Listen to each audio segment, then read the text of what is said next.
See, very cool.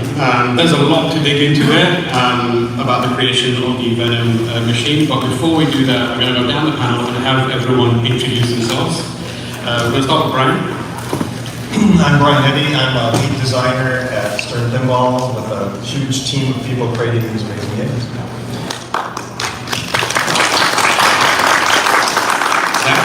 I'm Zach Sharp, AV expert, as you can see, and director of marketing at Stern. And I'm Seth Davis. I'm the president and CEO of Stern Pinball. So these three people are key figures in the creation of Stern's latest pinball machine, which was Venom. And this panel is going to explore how the team took the symbiote from the pages of comics and brought them to the world of pinball with their own signature Stern flourishes. We're going to split the conversation into 4 parts. It's going to be fairly freeform, but we're going to start with the collaboration with Marvel and working with IPs, then go into some of the game design stuff around them, and then the actual availability in different versions of the machine, which is very cool. And then we're going to talk a little bit about the future of pinball and Stern itself. So we're going to start first with a very easy question for each of you. What was it like working with Marvel and bringing such an iconic IP to life in this game, and how did it differ from previous relationships you might have done? Sure. So I'll just talk a little bit off the top. We've had a long relationship with Marvel over years and years and years, and so that makes for a pretty comfortable relationship. We love working with them, and we think they love working with us as well. Speaking for them a little bit, we've done a number of titles over the years. This is just the most recent of the titles that we've done with them. And that's a relationship that we see sticking together for the foreseeable future. It's a very collaborative process of how we decide which titles we should do, what we should do with the characters in the title. But the Marvel team and the Marvel universes give folks like Brian the real flexibility. A character like Venom, who inhabits other characters, gives you the creative flexibility that our team uses to also make a great game experience. So I'll let Brian talk a little bit about that. No, absolutely, Seth. I think that's really it. Is they know that we understand pinball. They understand pinball now to let us create what we think is a cool pinball experience with their IP. And they're there to help us too. It's like a lot of the things along the way, like all the speech that you hear in the game, they actually recorded it with real talent that they've used in the past. So it's like Seth was saying, it's very collaborative back and forth between both sides. We both have done enough games together, we understand each other, we understand the medium, and they kind of let us do what we think would make a cool pinball. And just keep us ranging enough to make sure their IP is out there well and understood by everybody. And it's a great relationship. And I'll add something from the marketing side, but I like to say everyone loves pinball, they might not just know it yet. And what's really cool is the Marvel social media manager is actually a pinball fan, and I've competed against him in tournaments all over the world, so it's kind of a cool blending of worlds of this person works for this big company, Marvel, and we have this common bond of, no pun intended, but we got this common connection with pinball, and launching Deadpool, Avengers, Guardians of the Galaxy, and now Venom. It's really cool just to kind of broaden our relationship. Yeah, people might be looking and seeing, oh, marketing, but for people who don't know, you are a killer at pinball. Like, you want to talk about how serious you are about pinball? Because I remember talking to you and I was like, man, this is the level of pinball I never knew existed. I like to let other people talk about myself, since this is being recorded. Zach used to be the #1 in the world, so I'll say that for you. I used to be the. Then we hired him, and he had too much work. I like to say I love my kid more than my rank, so I love my kid a lot. So you briefly talked about it, but I think it would be good to kind of talk about what you look for when you pick an IP to adapt, and what that process is like, and how you kind of approach making it exciting for pinball. Well, as Seth was saying, it's a very collaborative thing back and forth between us and Marvel as to what properties they have, what would make good pinball. When they brought up the idea of, well, what about Venom? I thought it was perfect for pinball. Venom's this high speed, strength, got a little bit of humor. It just seems to fit the rock and roll of pinball really well. So we were excited, and more that we dug in and to understand the Venom character and the universe that he's in, it was endless. And we're able to wrap something very specific around the Venom character that is unique to a pinball. So I was really excited about it. How about you, Seth? What are you looking for when you kind of partner with companies Yeah, we're looking for a combination of, recognizable characters and brands, right? Somebody's going to buy a pinball machine or put a pinball machine in the location. They want to have something that people recognize and they know what it is just by seeing it. They know what to expect. And so that's what we want. We want IP that's broad enough that people kind of know what to expect from that IP, but also that we think we can do enough with to make a great game experience. And so there's an element of flexibility there. If things are too rigid, we can't make a great game out of it. So we need to find that nice combo of people know what it stands for, they know what they're expecting. We're able to deliver on that, but do it in a way that makes sense for pinball and makes sense for the medium that we're working in. Exactly, like you've been on both sides now. Obviously, you work with these major recognizable IPs, but perhaps people don't necessarily follow them to pinball. How do you kind of approach it and make people who care about Venom within the context of pinball? Sure, and I gotta give credit to our director of licensing, Jody Dankberg, because his connections with not just Marvel, but all other big IP makes these projects possible. It makes my job easier from a marketing side because it's much easier to tell somebody up the street, hey, we got a Venom pinball machine. It's like, oh, I know Venom or James Bond or Foo Fighters, all these big recognizable, figures. So for me, I always like to increase awareness to an audience that doesn't know pinball exists. So if you're a big Venom fan or Marvel fan, it's like, oh cool, there's this new thing that I can connect myself with this character I love. And for me, nothing trumps pinball in terms of just excitement, and I'm biased, but I love pinball, and I know other people that play it, they're gonna fall in love with it. And on this title, when we announced it, Marvel announced it. Yeah. We didn't really actually announce this title. Marvel announced this title. That's part of working with a company like Marvel, who just has huge reach and is able to help broadcast that message. So by partnering on these launches where they're able to get it to all the fans of the comic books and all the fans of the movies and everything, that helps broaden our reach. So as everyone saw, there's a lot of characters in this pinball game. Which are some of your favorites? Can you talk about the characters? Like, give everyone kind of breakdown on what they can see in the game. Mine would probably be Venom and Carnage, because there's that rivalry that's always been going on between the two of them. And with Venom, we can toss in some humor too, because he's inside host, and there's some banter back and forth that happens with them. So that battle and that tear between the two of those characters, I think, really fits well into a pinball too. Because we can't go super deep and complicated in a pinball, and that storyline is perfect. I think the battle of those two adversaries. How about you? For me, I'd have to say probably Venomized Hulk, closely with Wolverine and Captain America, because to me it just looks so cool to see, an iconic character such as Hulk, but he's like transforming into Venom, so it's like a cool blend of the two. Seth? Yeah. Sorry. I'm torn between them. The first one that comes to mind is sort of the Peter Parker, and you get to, with this franchise, you get to play with Spider-Man and all of that, and everybody sort of loves him, and he looks super cool in the black suit and all of that. Then there's also great villains in this game, right? Null and all of the different characters you fight against. I mean, part of what makes it fun is who's the villain you're fighting against. And Brian and team had a ton of fun with some of the teaser trailers and things we did, where you have the bad guys coming out again. You want to know who your villain is. You got to have great villains to fight against. We're kind of skipping ahead into the game design section, but Brian, when you're picking characters, obviously people just assume you go, these are the cool ones, we'll take these ones.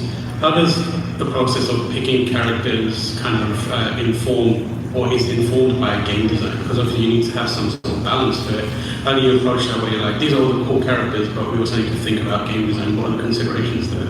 Yeah, it's a back and forth between us and Marvel too, on what characters they have available. And then from our side, it's making a story that we can wrap around all the characters. So we need to have enough good guys, enough bad guys to balance out the game so we can have a lot of variety of play. So I think that's how we selected most of these characters, is some of their uniqueness. A lot of symbiotes in the game, obviously, but a lot of uniqueness between them so we can make a little bit different experiences in the game for each character. And having them all together like that is really, all together in the sum is much better. I was actually on the show floor and saw the machine in person, and immediately was kind of overwhelmed by how striking the artwork is. It is so recognizable as a Marvel thing and also a Venom thing. The art is incredible.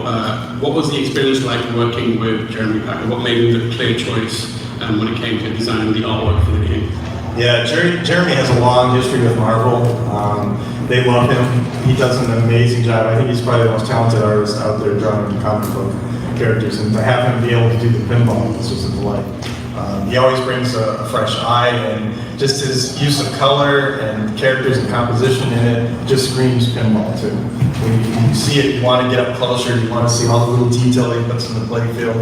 And when you're standing far away from a game, you can see the big images on the cabinet and back glass. He just knows how to really make all that stuff pop. And it makes it easy on our side too, because Marvel loves his work, and so it makes it easy for us to get approvals and match all the characters to their specs. And he's just an amazing guy. Along with just the artwork, he also drives into the rest of game design, where he'll feed in. We'll ask him questions about how would he treat this character in the game, or how would he use it in this different way. And he's a wealth of information about all things Marvel too. So he's an incredible asset. And I think this package is probably one of his best, if not his best package. It's a bit of the high order of success when you can find an artist who's both worked for the licensor and knows pinball and has done pinball. And loves pinball too. And loves pinball, right? Like Jeremy fills that role where he's done plenty of work for us and plenty of work for Marvel, so he just is the natural fit for a title like this. And he did a great job on artwork for this game. What was the process like for kind of working with him and Marvel and you guys to kind of make an aesthetic that is both faithful but also has its own kind of uniqueness, so people know, oh, this is the Stern version of Venom or the Marvel Universe? What was that process like? Yeah, well, we start with the storyline, because we need a storyline to determine what characters we're going to use and how they're going to be used within the story. So that's what we take to Jeremy and say, well, we need these characters highlighted because they're the most important parts. And then we want variety between the models too. So how do we want to highlight each model differently with the different characters and the different scenes? So a lot of it just starts with that core story and working with Jeremy and coming up, well, what do we want to highlight on this model? What do we want to highlight on that model? And we just go back and forth between that. And he throws out an incredible amount of ideas about how to tie it all together. That's the cabinet backlights. The other side of it is the playfield, because the playfield is this blend between artwork of Marvel plus kind of teaching you and telling you about the game and what you're supposed to do. So it's a careful balance between the two. And since Jeremy understands pinball and understands what we need to do, he gets how to put all those pieces together to make sense and make it visually pleasing, which is a talent unto itself, and he's really good at it. So along with the storyline and then all the rules of the pinball for the playfield that we have to put together, he can take that, understand it, and put that into art form. It's an incredible talent. Yeah.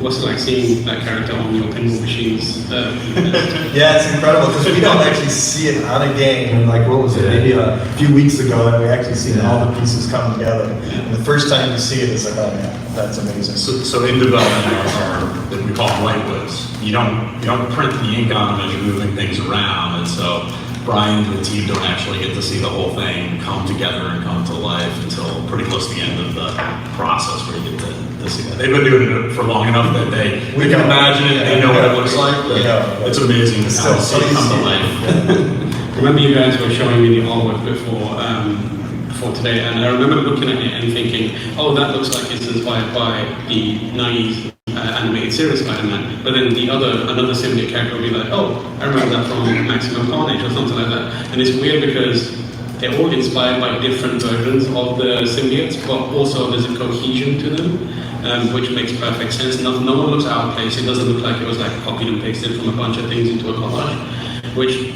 clearly is a great sign that you guys have put in the effort to create that kind of unified aesthetic.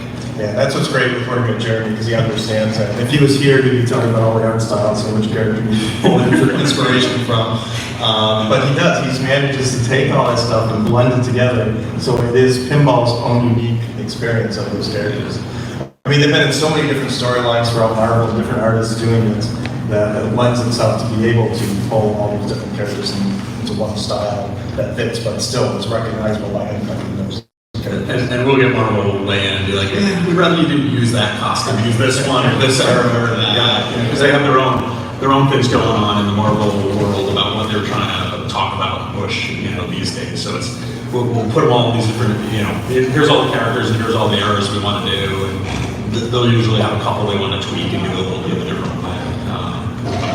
Yeah, like they wanted us to use the black suit Spider-Man. They didn't want to go Spider-Man. They wanted that third part of it. So we thought, great, we love that outfit. So it usually just works out. Put you guys a bit on the spot. What's the weirdest thing that they've said? Can you change that? It's like, Venom's tongue is way too slimy, make it less.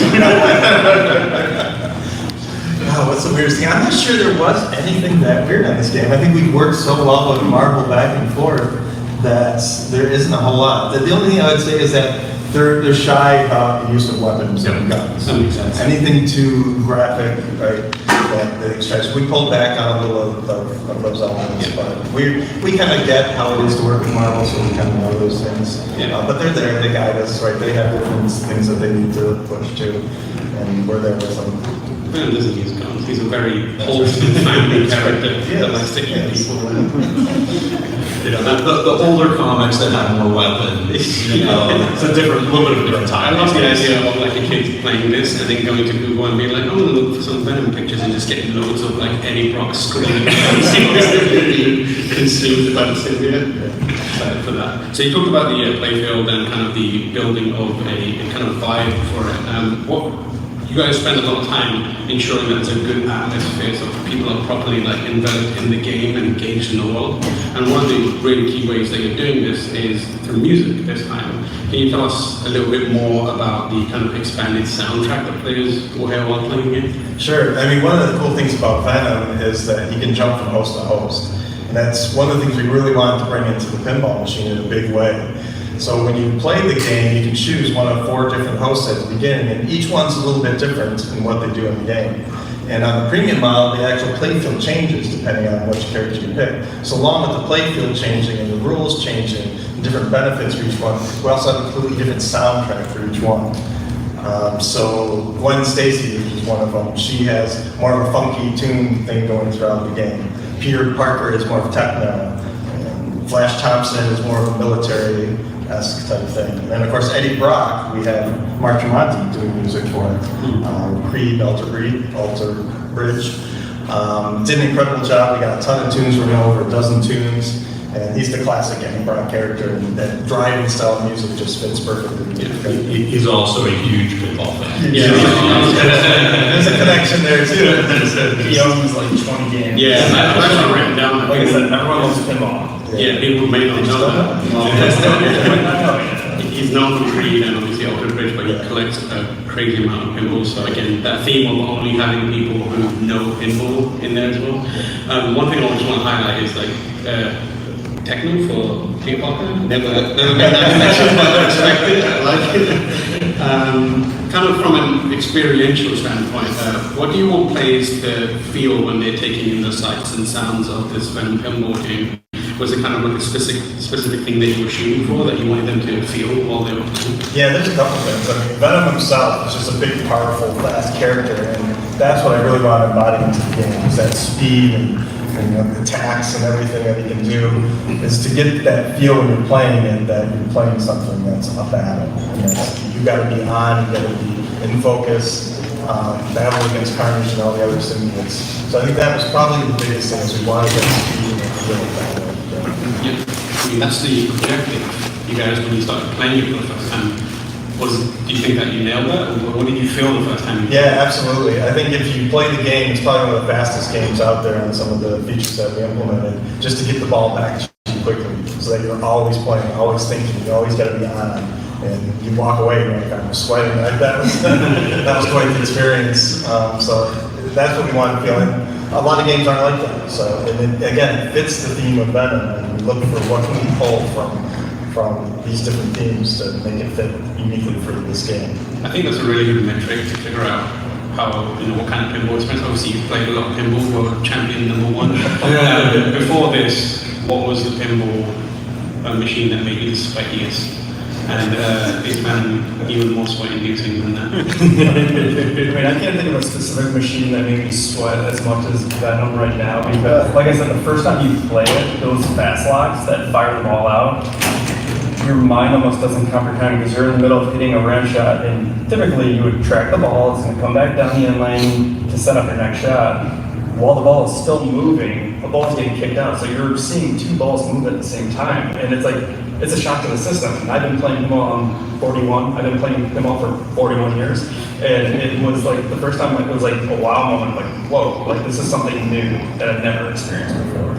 And it feels really good. Yeah. I think it's not something you would expect, but once you start playing and you get the ball back right away, it just makes you want to play more and more. I think if you guys go and check it out on the show floor, you will definitely get sweaty. Yeah, that might be because you're surrounded by like 100,000 people. Also, I love the fact that you were born and immediately started playing pinball. That's actually true. He has a long history of pinball. We're going to go on to the game design aspect now, but I just want to let everyone know that we are planning to have a Q&A section at the end. So if you have questions, we'll open up the floor a little later on, so keep them in mind. So we're going to dig a bit more into the game design aspect of it. What was the starting point for Venom Pinball from a gameplay perspective? And again, what was the gameplay objective as a designer? Yeah, it really, as I mentioned before, it started with that story, because that set up everything that we wanted to do throughout the game. And then it was always the focus of, well, how do we achieve this? How do we make this feel like a battle and a little adventure for players to go through as they're playing? And once we had kind of that general idea, then we said, well, what can we pull from the Venom games? What can we pull from Marvel with all these characters? What uniqueness can we bring into it?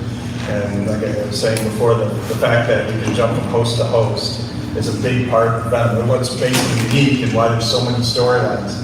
He's probably the most complex character within the Marvel universe, but he's also the most interesting character too, because he's been in so many different hosts, almost every superhero out there. He's probably been in, and there's a storyline about him. So it's pulling all that feel from Venom and his long history and putting that into the game by allowing you to choose a host and actually not just as a character that you see on the screen, but actually changing the whole game depending on which one you choose.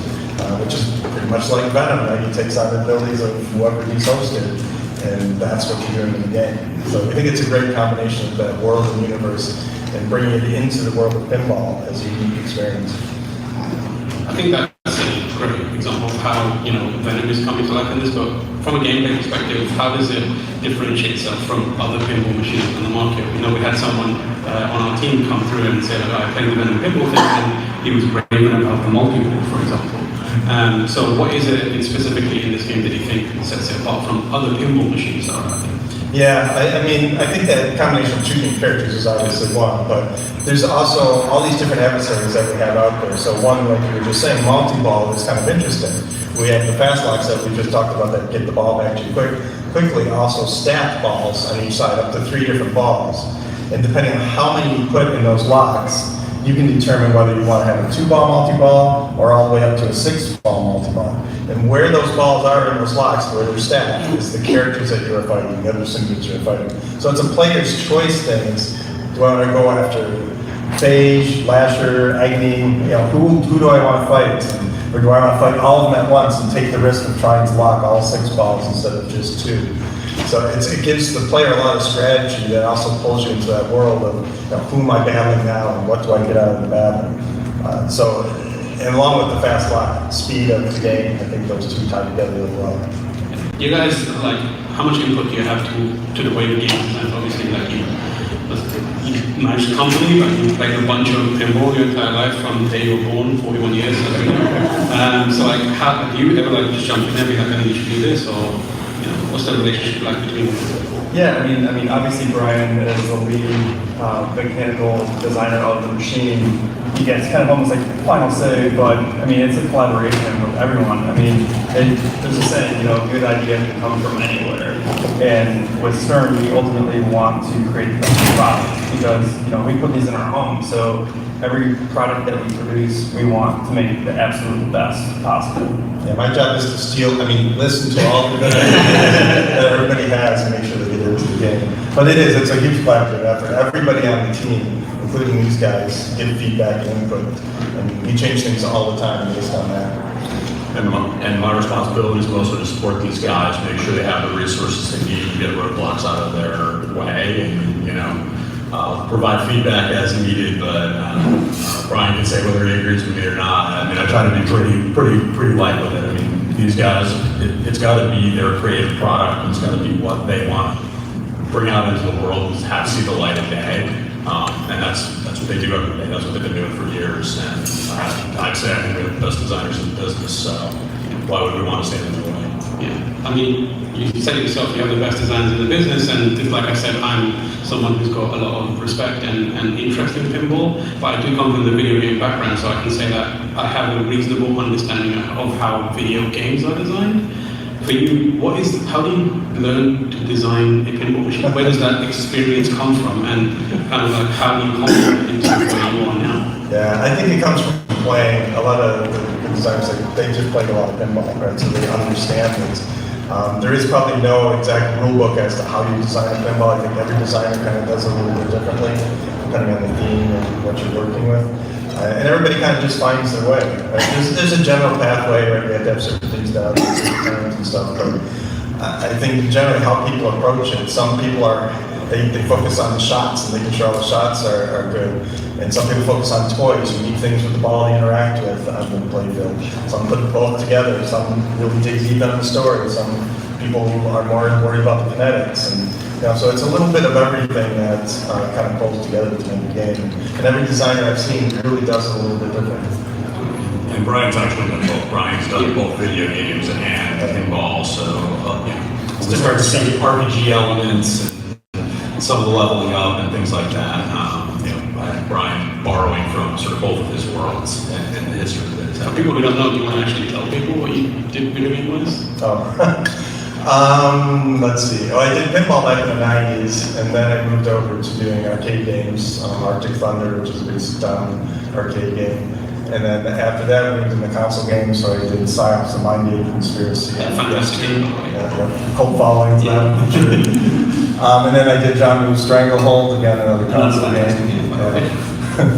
And then I went in and did some Facebook games and mobile games along the way with Zynga. And now pinball came back. It's got a big resurgence going in the last decade or so. So it's It never came back.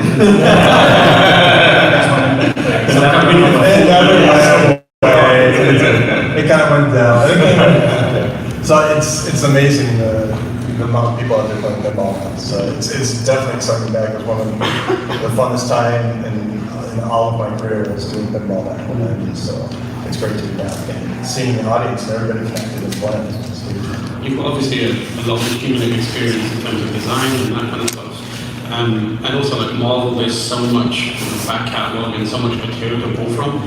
Have you ever had a moment, or is there a scenario where you look at a TV show or a movie and like that moment within this Spider-Man, fiction, or it would be so good to translate that back into pinball? How do you approach the Peter Parker holding the train back moment and like take something like that and put it into a pinball machine? Do you have that? Is that possible? Yeah, it's possible all the time. I think I take notes all the time when I see things in movies and such because we're not sure what licenses we're going to get in the future too. So I'm always writing down ideas that come that pop in your head when you're seeing something. And that's exactly what you said. Something you want, that'd be great for pinball machine. May have nothing to do with pinball, but it's like I could see that being translated into a fun experience. And we may apply it to a completely different theme sometimes too, but just seeing that brings ideas to mind. Are there any funny or interesting stories from the development process for the game? Like, what was the most surprising thing that happened while you were making them? I'll go back to the fast locks because originally the idea behind them was that you could see balls stacking on the right and left side from a player standpoint. That's kind of important because we know where you stand in the game and how far you're going. And we figured, we can also transfer the ball fast. But what ended up being the cooler part of the whole device is that how quick that made the game. And until we actually had that working and playing, I don't think we realized that it would add that much speed to the game and how good it would feel actually doing it too. And I think that was one of the more surprises that was right at the beginning, so we leaned heavily into that. And that's kind of how it's a very iterative process making pinballs. You try a lot of different things, and some things work and some things don't. And you just gotta try to focus in on the things that feel good. And early on, sometimes it's a little hard to tell. When it's just a white wood and all the shots are there, just pieces that are working. So you got to kind of be able to see that. and then focusing on those things that are fun. And it's physical feel, not just conceptual feel, right? You have a concept, like Ryan's talking about, you have a concept for what you want, and then you actually physically make it, and you're like, oh, that wasn't what I expected. Yeah, most of the time it's not. But then every once in a while you see that glimmer of wow, that's really cool.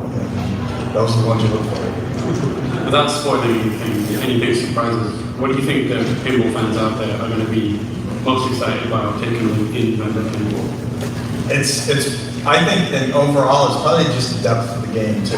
When we talk a lot about the fast lock features and the carving feature and doppelganger swinging out, and all those are unique and cool, but I think it's that whole package together that all those little pieces make a very deep and interesting game. So I think people will be able to play this game for a long time. We also have games are connected now to the internet with Insider Connected, and there's a lot of features within there. We've added some really unique ones to this game too. So I think people who will play this game will be able to play it for a long time and still be entertained, still have goals to achieve and unlock interesting things along the way.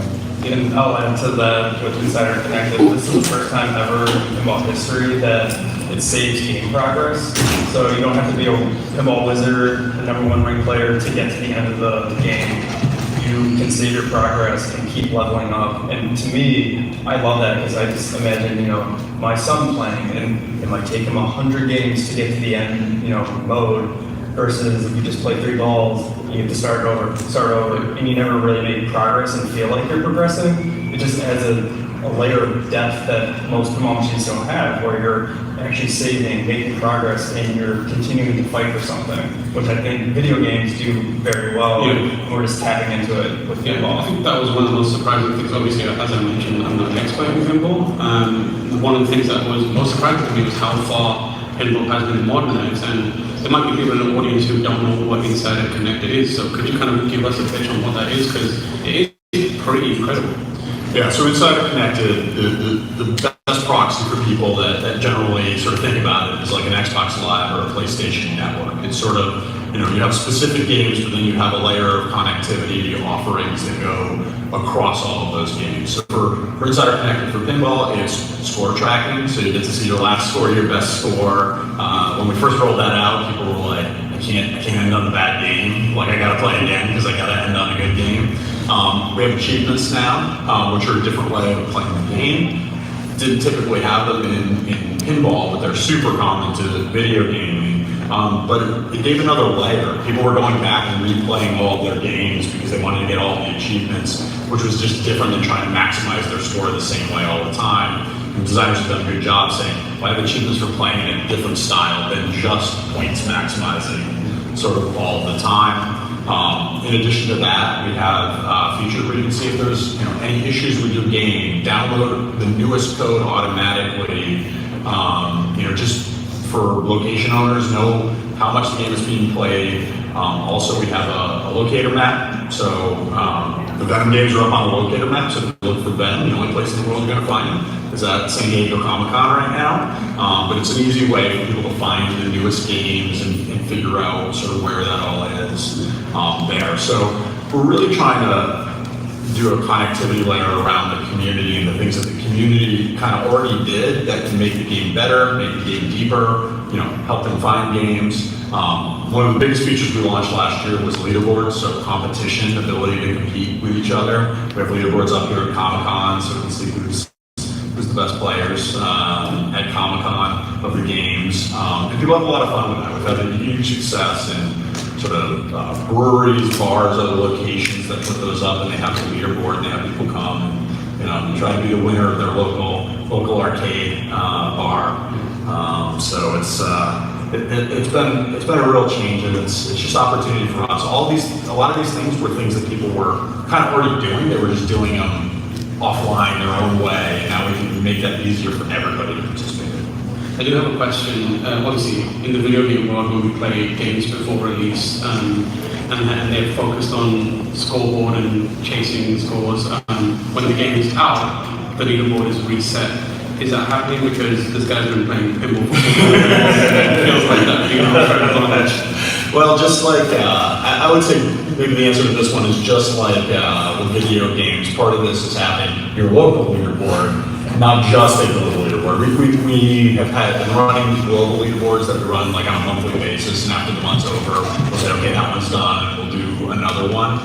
So global leaderboards, I'm sorry to say, you're gonna have to compete against that, and you know that's where you're gonna be. But you know, your local location leaderboard, that's one where you can be on, and you get a good shot of placing on that one. Unless Zach and his friends come to San Francisco, so there's a lot of pinball players over there, so I feel like I'm stuck there. Right, let's get into the actual machine itself. For those who might be interested, there's a bunch of options available, right?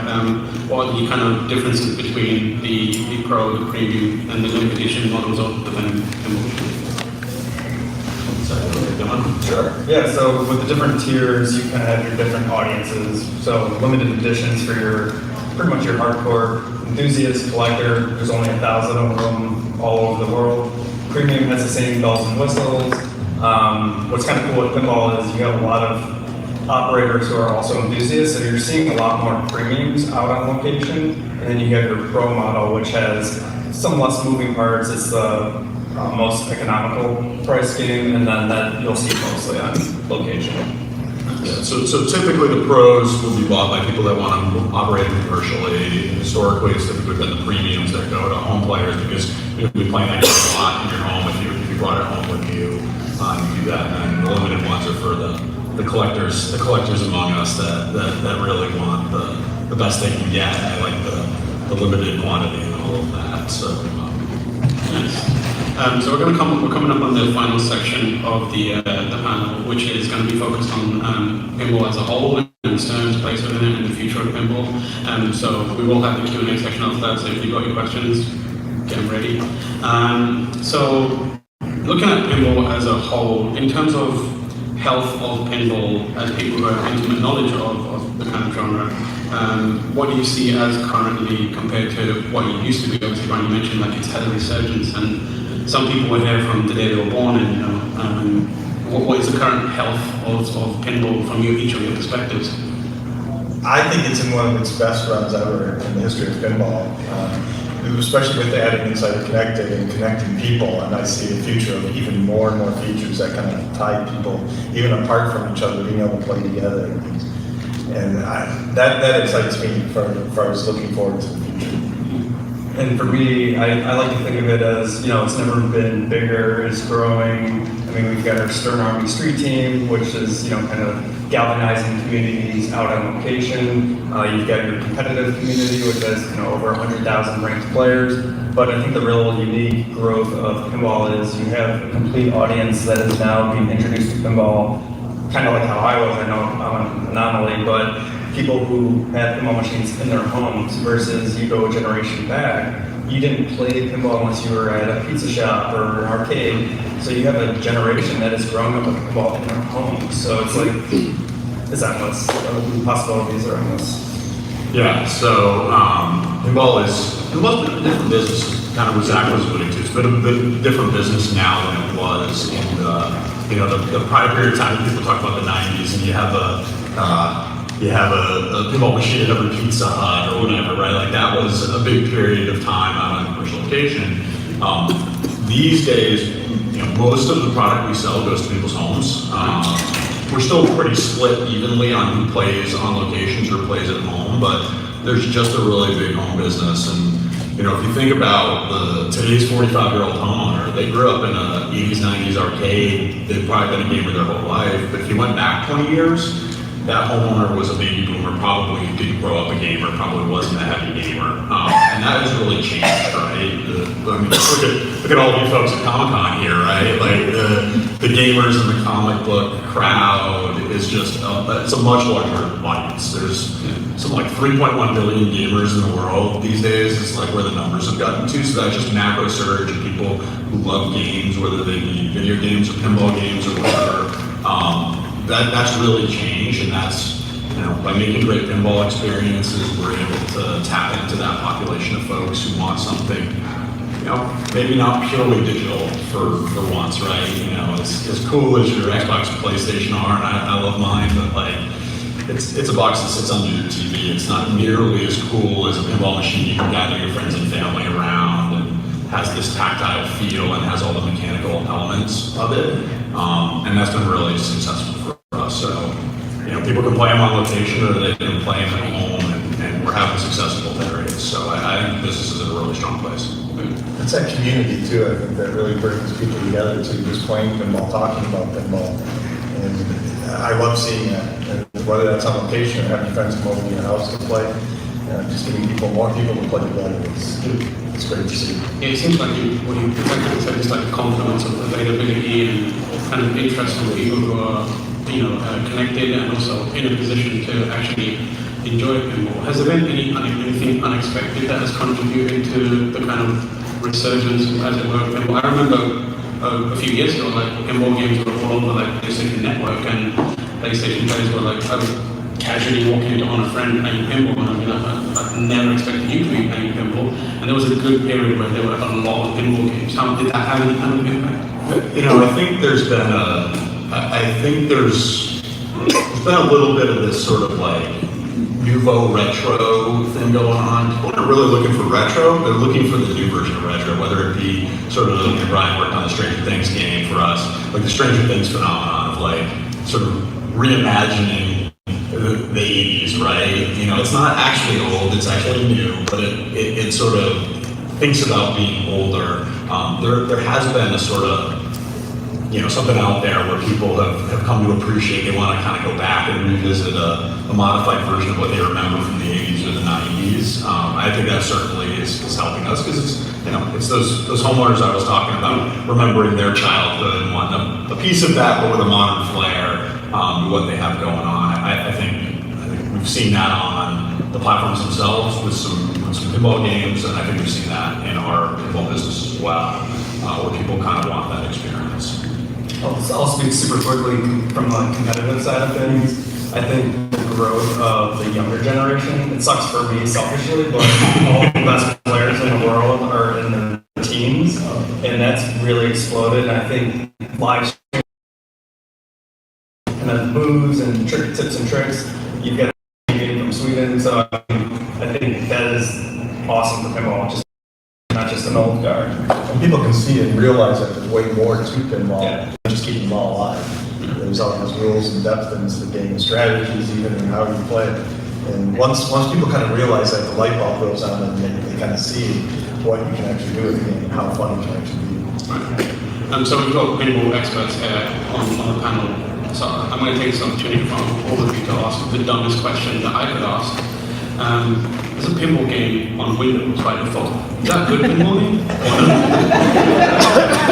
To me, it's like pizza. There is no bad pizza. I love pinball.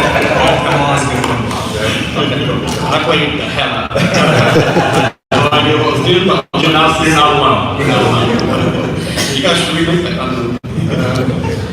So, with that in mind, what is your vision for the future of pinball? What are Stern's ultimate goals, and kind of what projects or ideas are you currently working towards to help reach those goals?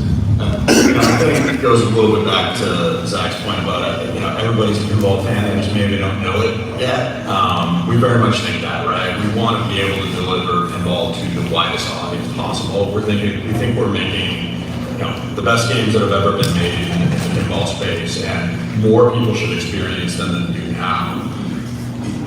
Maybe not in this crowd, but in like other audiences I go to and people I talk to, and I get the pinball. They still make those. Common, way more common than I should get it these days, but it happens. Not everybody in the world is aware of what's going on and what we're doing. And so I think just our ability to get the message out there, expand the community, make more people aware, I think can really help grow pinball to both a new audience, as Zach was talking about, really a broader audience. I think there's plenty of people out there that love pinball. They just don't know what's available to them or how to get it. And so I that's a big one for me.